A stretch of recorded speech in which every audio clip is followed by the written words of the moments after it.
Welcome to Talking Over Coffee. I'm Claude Prince. Today I have a conversation with acting coach, actress, and author Judy Kerr from our studio in Hollywood.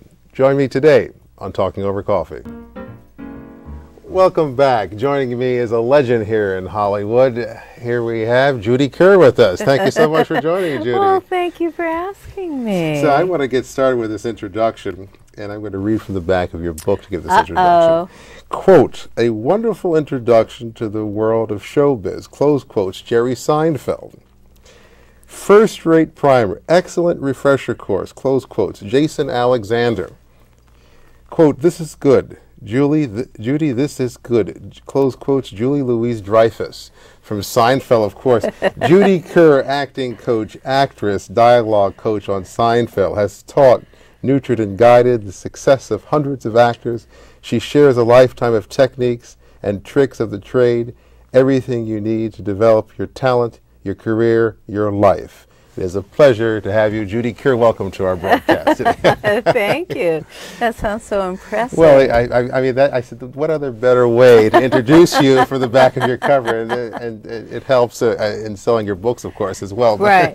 But you know, that is my goal in life. I don't know why I've been driven to do this. This is the 11th edition, and I've been writing it 22 years. 1985 was the first copyright with a very slim little book that was sold at a the theatrical bookstore here in Los Angeles at Samuel French, and so it's obviously grown. This final edition is 644 pages, so obviously I have lots to say, and I started writing it for my class. I started teaching 30 years ago, and I was tired of saying the same thing over and over, where to get your pictures taken or how you have to be in your pictures.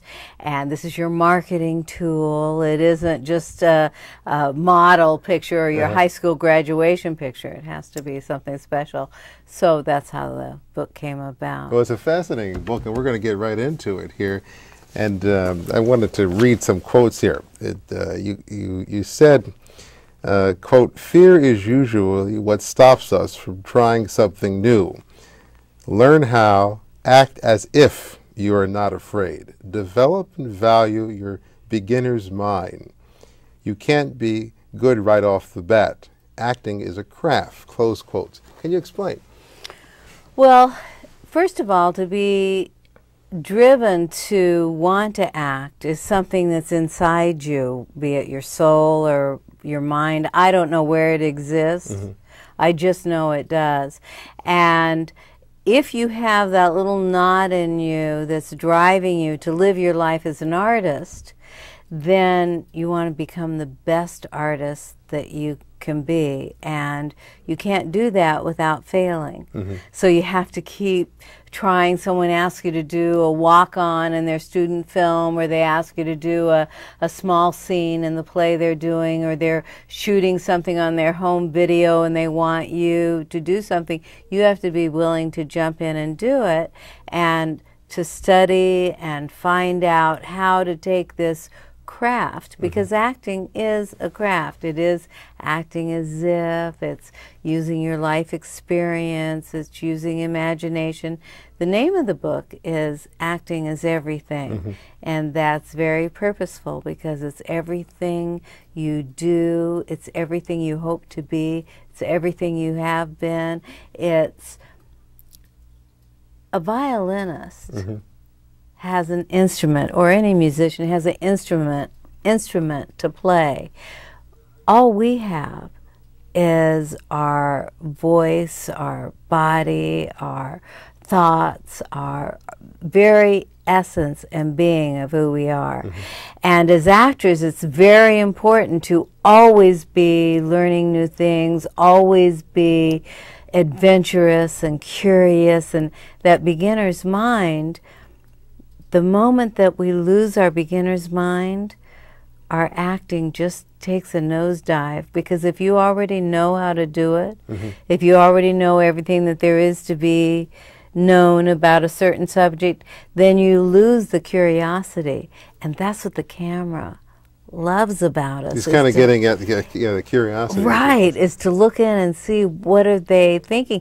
And if I'm not thinking thoughts of what I'm curious about, then I'm not going to be very interesting to watch. So you're saying that you get involved, basically, is what you're saying. Don't kind of look down on I'm too good for this. I'm not good for that. I remember was it Harrison Ford who said that he was a carpenter. Yes. You've heard the story probably many times, and he went to be an actor, and he said he was looking at being paid in certain categories and his worth, and then Al Pacino saying an actor would do anything. It's just two different philosophies. Right. What's your thoughts on that, in the sense where people are saying, I want the money, versus I like to do it as the art?